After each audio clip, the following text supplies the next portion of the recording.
అంబాపురంలో పట్టాభి అనే జమీందారు ఉండేవాడు. ఆయన మహాకోపిష్టి. ఆయన దగ్గరికి వెళ్ళాలంటేనే సామాన్యులు భయపడేవారు. సాయంత్రం కాగానే ఊరి పెద్దలంతా ఆయన వద్దకు చేరేవారు. అవి ఇవి ముచ్చట్లు చెప్పి ఆహా ఓహో అంటూ జమీందారుని పొగిడి తమ పనులు చేయించుకునేవారు. అదే ఊరిలో రంగయ్య జమీందారు పశువులతో పాటు తన ఎద్దును రోజు అడవికి తీసుకువెళ్ళి మేపుకొచ్చేవాడు. రోజులానే ఒకసారి పశువులను అడవికి తీసుకువెళ్ళాడు అతను. ఉన్నట్లుండి ఎద్దులు బెదిరి వాటిలో అవి కుమ్ముకోసాగాయి. చూస్తుండగానే రంగయ్య ఎద్దు జమీందారు ఎద్దును పొడిచేసింది. ఆ కంగారులో కష్టంగా వాటన్నింటినీ తోలుకుంటూ ఇంటికి చేరాడు. జమీందారుకు ఏం సమాధానం చెప్పాలో తెలియక దిగులుగా ఉన్న రంగయ్యకు ఓ ఆలోచన వచ్చింది.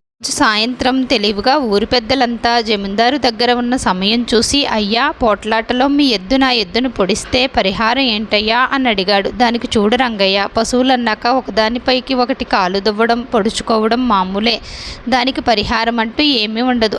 అది పశుధర్మం అన్నాడు ఆయన. అయ్యా, మరి నా ఎద్దు మీ ఎద్దును పొడిస్తే అని రంగయ్య చెప్పడం పూర్తి కాకుండానే జమీందారు కలగజేసుకున్నాడు. ఊరి పెద్దలు అక్కడే ఉండడంతో కోపాన్ని దిగమింగుకుంటూ నాకు విషయం అర్థమైంది. ఎవరికైనా పశుధర్మం ఒకటే అన్నాడు ఆయన. గండం గట్టెక్కడంతో ఊపిరి పీల్చుకున్నాడు రంగయ్య.